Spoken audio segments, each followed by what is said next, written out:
What's been a great strategy for success, Jay? Playing true freshmen over the last couple of years. The Oklahoma Sooners have found some gems we'll discuss coming up next here on Locked On Sooners.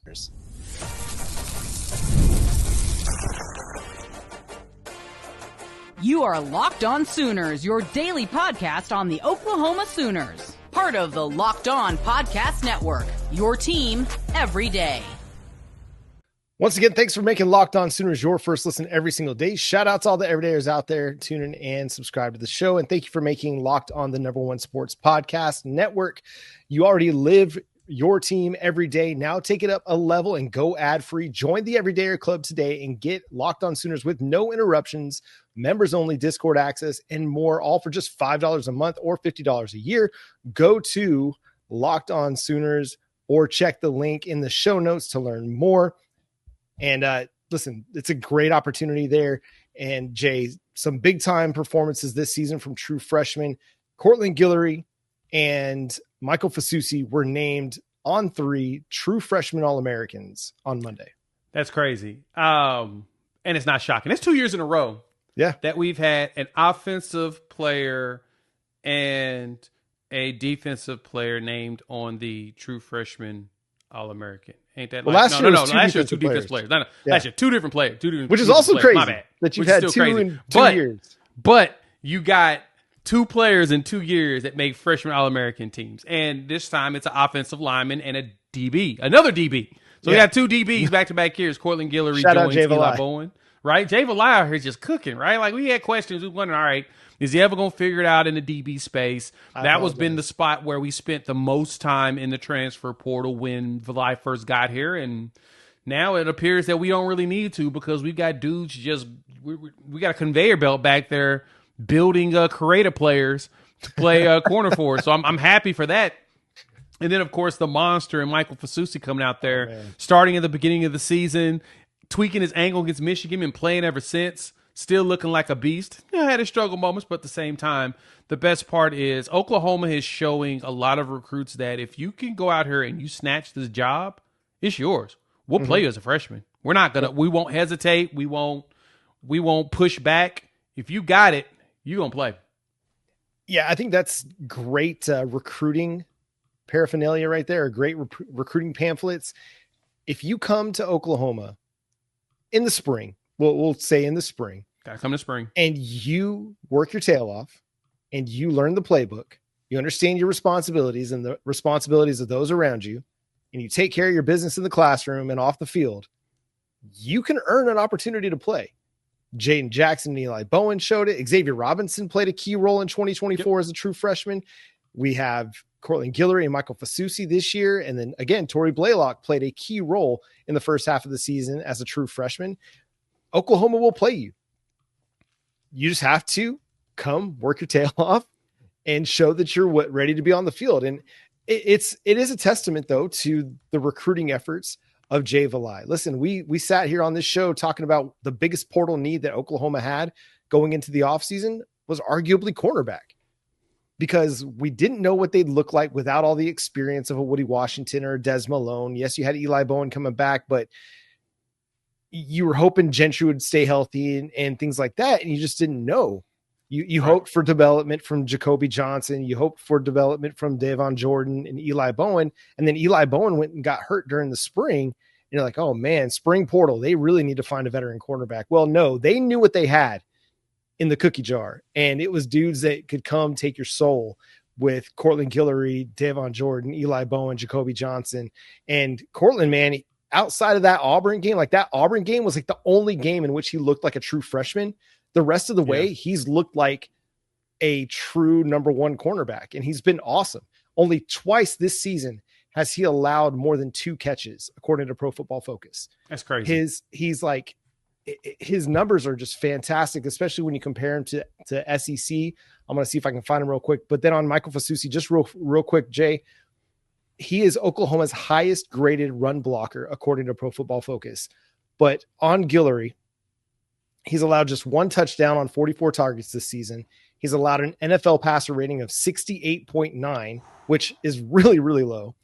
On 488 snaps, he has the 6th lowest completion percentage in the SEC among cornerbacks with at least 488 snaps. The kid is playing amazing ball right now. Second on the team in total snaps for the season, 585. The dude has played, besides Peyton Bowen, who I think has played just about every single snap this season for the most part, he's been out there playing like crazy, and he's been balling out. So it's not a situation where you threw him out there and you had to keep pulling. No, that dude plays. You weren't forced to play him. You were not forced to play him. Well, correction. You were forced to play him because he's being talented. He forced your hand. He told you, you're going to put me on the field, whether you like it or not. Now he's going to be that dude. Yeah. He's going to be the anchor for that secondary, him and Eli, all next season. It'll be those two. And then, of course, if Peyton Bowen comes back, you'll have those three really leading the way with the young rotation of safeties of Reggie Powers, Michael Boganowski, and Jaden Hardy over next season. You'll have your three-headed monster really playing. Yeah, they force hands. They force to say, now you got to play me. You ain't got no choice. And then we still got the other young corners right behind him in Malik Hawkins as well as Tristan Haynes that I am so excited about getting out there on the field too. But the future is bright in our secondary. It's so impressive to see that, like I said, he was able to just force his way on there. And then Michael Fasusi, man, like he walks in, force his way to play. Then the guys come in to reserve him, get hurt. And then he's like, all right, Michael, you got to just keep playing. And he balls out. We have done a very good job as a staff of building the roster with players that are ready to play very early. And that's very hard to do. And again, that adds to just the recruiting pitch of, if you're ready to play, man, we're going to play you. So we didn't get it from Fogier because Fogier did not play until later in the season, but I expect him to be starting to get looked at for some awards over the next couple of years as well.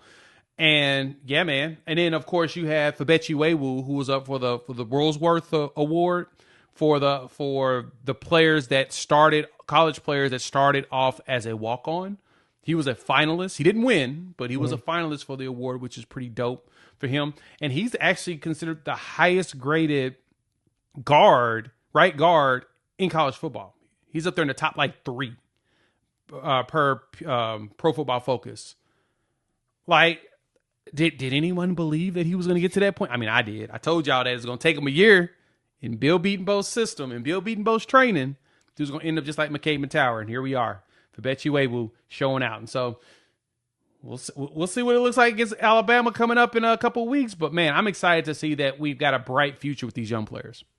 Yeah, and what's been exciting, Jay, also is that this coaching staff hasn't necessarily had short leashes. You know what I'm saying? Like, Michael Fasusi, he's had some up and down moments. Courtland Guillory after the Auburn game, if they would have gone to Jacoby or if they would have gone to Devon Jordan, somebody else, you might have understood it, right? Because it was just a rough one. Like the defensive pass interferences, getting mossed by Cam Coleman, which nobody should be concerned if a cornerback gets beat by Cam Coleman. That dude is just great. No. But they just continued to roll with it. They trusted that Courtland Guillory was going to be better because of it. They trusted that Michael Fasusi was going to be better because of the ups and downs that he faced. And both guys have gotten better as the year has gone along and are cornerstones for this team and why they've been able to make the college football playoff. I mean, you don't get here unless Michael Fasusi steps up and plays the way that he played, because you didn't have Logan Howland for a lot of the year because he was injured a lot. Courtland Guillory, he steps up and he becomes kind of a shutdown corner. That game against, he had Ole Miss.